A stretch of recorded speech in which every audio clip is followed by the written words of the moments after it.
Alright, here's the drawer that I'm getting ready to put in, and I'm using these slides. They're just ordinary, they're not full extension, they're 3/4 extension.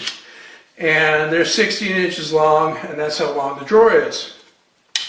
Now the first step that I do is I take my framing square and I set it against the face frame and down on this bottom right here. Normally a cabinet would have a full bottom in it.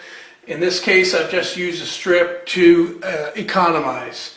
It all works out the same way though. I take my pencil and I draw a line across. And then I take my square on the other side and I do the same thing. Draw a line across. Now I'm going to take the slide apart, pushing in that lever, and I'm going to screw this one onto the cabinet, lining up the center holes with that line that's on the cabinet that I drew with the square.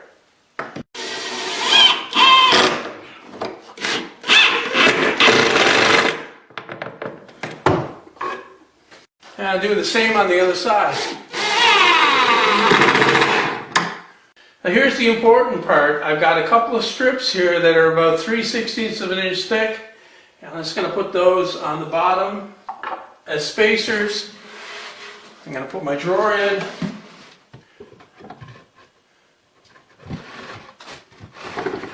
Slide it in. Make sure that the strips are still underneath the drawer. And I slide it in most of the way. Slide my drawer slide out so that it's in the correct position. And then I can put a screw in it. And I can do the same on the other side. Then I can slide the drawer out as far as it'll go, making sure it's still up on the strips, and put in more screws.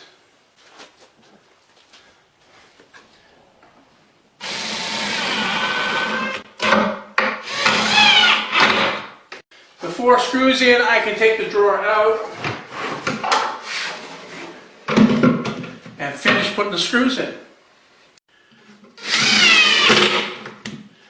And then with all the screws put in, all I need to do is put the drawer back in.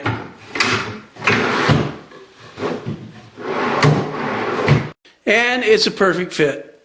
So that's a fast and easy way to install those drawer slides. I know that when I first saw those drawer slides, it was a nightmare for me with the measuring tape and trying to line everything up. And then I discovered this simple way, and works great, and I haven't had a problem with it.